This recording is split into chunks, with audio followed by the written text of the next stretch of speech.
ഇന്ന് നമുക്ക് കുറച്ച് റോമിൻ്റെ കാഴ്ചകൾ കാണാം. അപ്പോൾ എല്ലാവർക്കും പുതിയ വീഡിയോയിലേക്ക് സ്വാഗതം.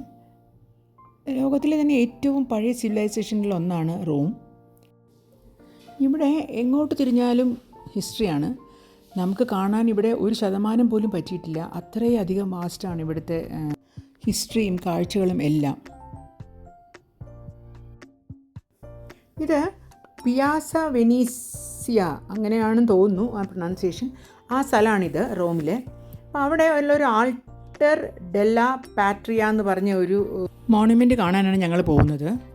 അപ്പോൾ ഇതെന്താണെന്ന് വെച്ചാൽ പണ്ട് അവരുടെ രാജ്യത്തിന് വേണ്ടി മരിച്ച ആൾക്കാർക്ക് വേണ്ടി അവർ പണിതിരിക്കുന്ന ഒരു മോണുമെൻ്റാണ്. ഇതിനും ധാരാളം കഥകളുണ്ട് പറയാൻ.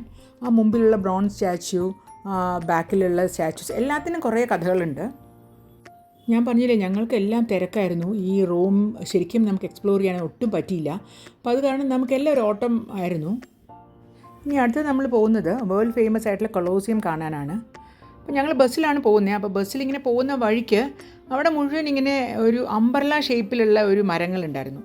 അപ്പോൾ ഞങ്ങളുടെ ആ ഗൈഡിനോട് ചോദിച്ചപ്പോൾ അവർ പറഞ്ഞെന്താണെന്ന് വെച്ചാൽ ഇത് ഈ റോമിലും ഇറ്റലിയിലും ഒക്കെ ധാരാളമുള്ള അംബ്രല്ല പൈൻ എന്ന് പറഞ്ഞ ഒരു മരമാണ്. അപ്പം അത് നല്ല രസമുണ്ട് കാണാൻ. അപ്പോൾ അങ്ങനെ ഞങ്ങളിങ്ങനെ പോവാണ്. അപ്പോൾ ഇവിടെ ഒരു പഴയ ആർച്ച് പോലെ കണ്ടില്ലേ, അതൊക്കെ അവരിങ്ങനെ അത് ആ സ്ട്രക്ചർ അങ്ങനെ മെയിൻറ്റെയിൻ ചെയ്യാനായിട്ട് അവരവിടെ എന്തൊക്കെയോ മെറ്റൽ ഇതൊക്കെ വെച്ച് പണിതിട്ടൊക്കെ ഉണ്ട്. അപ്പോൾ അവരങ്ങനെ ഈ സിറ്റിയുടെ നടുക്കാണെങ്കിൽ പോലും അതിലൊക്കെ ഭയങ്കരമായിട്ട് ശ്രദ്ധിക്കുന്നുണ്ട്. പഴയ മോണ്യുമെൻറ്റ്സ് ഒന്നും അവർ കളയാതിരിക്കാനായിട്ട് നോക്കുന്നുണ്ട്. വേൾഡ് വണ്ടേഴ്സിൽ ഒന്നാണല്ലോ, അപ്പോൾ അത് കാണാൻ കുറച്ച് എക്സൈറ്റ്മെൻ്റ് ഒക്കെ ഉണ്ടായിരുന്നു. റോഡിൻ്റെ സൈഡൊക്കെ നല്ല ഭംഗിയായിട്ട് ലാൻഡ്സ്കേപ്പൊക്കെ ചെയ്ത് നല്ലതായിട്ടുണ്ടായിരുന്നു. ഇതാണ് ആർച്ച് ഓഫ് കോൺസ്റ്റൻറ്റൈൻ. അപ്പോൾ കൊളോസിയത്തിൻ്റെ നേരെ മുമ്പിലാണ് ഇതുള്ളത്. അപ്പോൾ ഇതാണ് Colosseum, one of the 7 wonders of the world. ശരിയാണ്, ഇതൊരു മഹാത്ഭുതം തന്നെയാണ്. പക്ഷേ ഇതിൻ്റെ പിന്നിലുള്ള കഥകളുണ്ടല്ലോ, നമുക്ക് ശരിക്കും സങ്കടം വരുന്ന കഥകളാണ്. പണ്ട് ഏൻഷ്യൻ റോമിൽ ഗ്ലാഡിയേറ്റേഴ്സ് എന്ന് പറഞ്ഞ് ട്രെയിൻഡ് ആയിട്ടുള്ള ഫൈറ്റ് ചെയ്യുന്ന ആൾക്കാർ ഉണ്ടായിരുന്നു. അപ്പോൾ അവരെങ്ങനെയാണെന്ന് വെച്ചാൽ ഓൾമോസ്റ്റ് അവരൊക്കെ അധികം സ്ലേവ്സോ അല്ലെങ്കിൽ പ്രിസണേഴ്സ്, അങ്ങനത്തെ വാർ പ്രിസണേഴ്സൊക്കെ ആയിരിക്കും. അവരെ ട്രെയിൻ ചെയ്യാൻ പ്രത്യേക ആൾക്കാരുണ്ട്, അവർക്ക് നല്ല ഡയറ്റ് ഉണ്ട്, അവർ വളരെ ഫിറ്റ് ആൻഡ് ഫൈൻ ആയിരിക്കണം.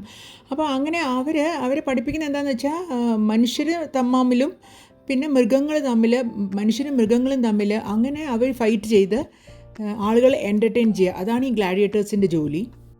ഇതിനകത്ത് ധാരാളം കാണാനുണ്ട്. അവിടെ ഒരു സ്റ്റേജ് ഏരിയ ഉണ്ട്, അണ്ടർഗ്രൗണ്ട് ഏരിയ, സീറ്റിംഗ് ഏരിയ, പിന്നെ എംപററിന് ഇരിക്കാനുള്ളൊരു ബോക്സ്. അങ്ങനെ ഇപ്പോൾ അത് കുറേയൊക്കെ മ്യൂസിയംസും ഒക്കെ ആക്കിയിരിക്കുകയാണ്. ലിഫ്റ്റ് ഉണ്ടായിരുന്നു. അപ്പോൾ അങ്ങനെ ഇതിനകത്ത് ധാരാളം കാണാനുണ്ട്. ടിക്കറ്റ് എടുത്ത് നമുക്ക് പോയി കാണാം. പക്ഷേ ആക്ച്വലി നമുക്ക് അതിനും പറ്റിയില്ല. ഇതിൻ്റെ ബാക്ക് സൈഡിൽ അതുപോലെ ഒരു റോമൻ ഫോറം ഉണ്ട്.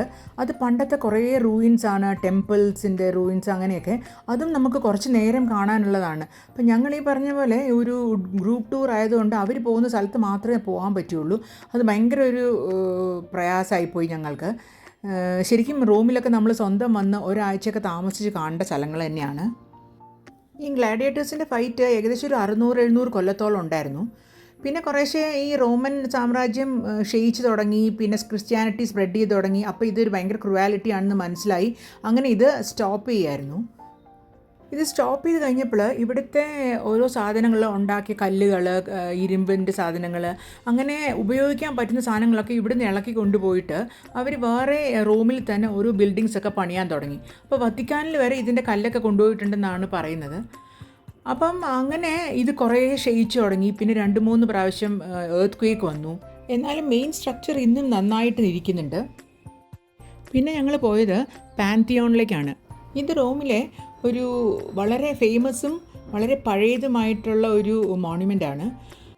ഹിന്ദുയിസത്തിലൊക്കെ ഉള്ള പോലെ റോമിലും ധാരാളം ദൈവങ്ങളിൽ അവർ വിശ്വസിച്ചിരുന്നു.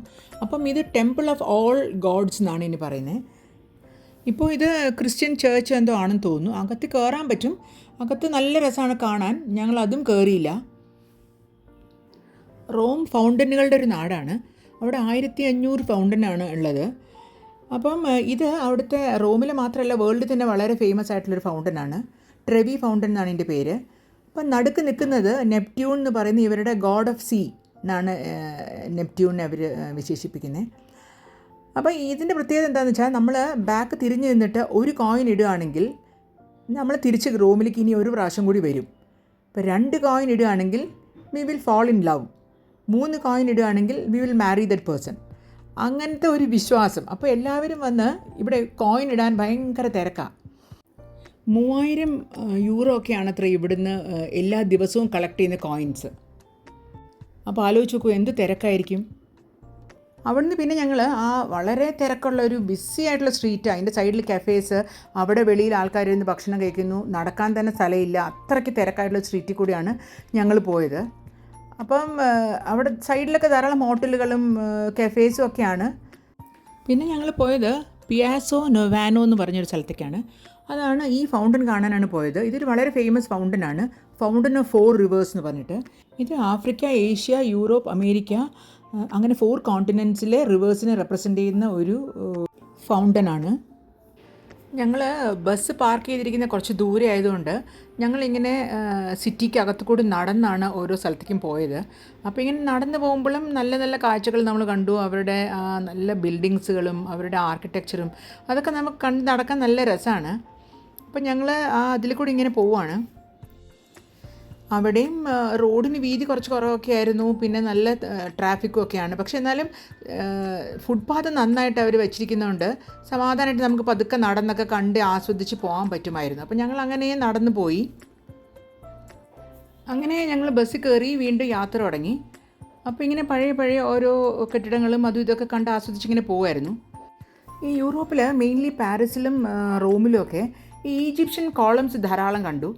അപ്പം ഈ ഗൈഡ് പറയുമായിരുന്നു അത് ഇവർ പണ്ട് ഈജിപ്തിനെ പിടിച്ചടക്കിയ സമയത്ത് ഇവർക്ക് ഈ ഈജിപ്തിലെ കോളംസും ആ ആർട്ടും ആ സിമ്പലും ഒക്കെ അവർക്ക് ഭയങ്കര ഇഷ്ടമായിട്ട് അവരത് അവിടുന്ന് ഈ കാണുന്ന ഇത് ഈജിപ്ഷ്യനിലെ ഒരു കോളമാണ്. അപ്പോൾ അത് അവരവിടുന്ന് ഇങ്ങോട്ട് കൊണ്ടുവന്നു. അവരവിടുന്ന് റിയൽ ആയിട്ടുള്ളത് തന്നെ ഇങ്ങോട്ട് കൊണ്ടുവന്ന് ഇവിടെ കുറേ ഭാഗത്ത് അത് വച്ചിരുന്നു. അവിടെ കണ്ട കുറച്ച് കോളംസിൻ്റെ ഫോട്ടോസാണിതൊക്കെ. പിന്നെ ലാസ്റ്റ് പോയത് ബസിലിക്ക ഡി സാന്താ മറിയ എന്ന് പറഞ്ഞിട്ട് വെർജിൻ മേരിയുടെ ഒരു 5th സെഞ്ച്വറിയിലുള്ളൊരു ബസിലിക്കയിലേക്കാണ്. അവിടെ ജീസസ് ക്രൈസ്റ്റിൻ്റെ ക്രിബൊക്കെ ബത്ലഹേമിൽ നിന്ന് കൊണ്ടുവച്ചിട്ടുണ്ടെന്നാണ് പറയുന്നത്. ഞങ്ങൾ അകത്ത് കയറിയില്ല. അപ്പം വളരെ നല്ല ഭംഗിയുള്ളൊരു ചേർച്ചാണ്. ഇതാണ് ആ വെർജിൻ മേരിയുടെ ചേർച്ച്. ഇതോടെ ഇന്നത്തെ നമ്മുടെ ട്രിപ്പ് അവസാനിച്ചു. അപ്പോൾ ഇനി അടുത്ത വേറെ വിശേഷങ്ങളായിട്ട് കാണാം. അതുവരെ എല്ലാവർക്കും ബൈ.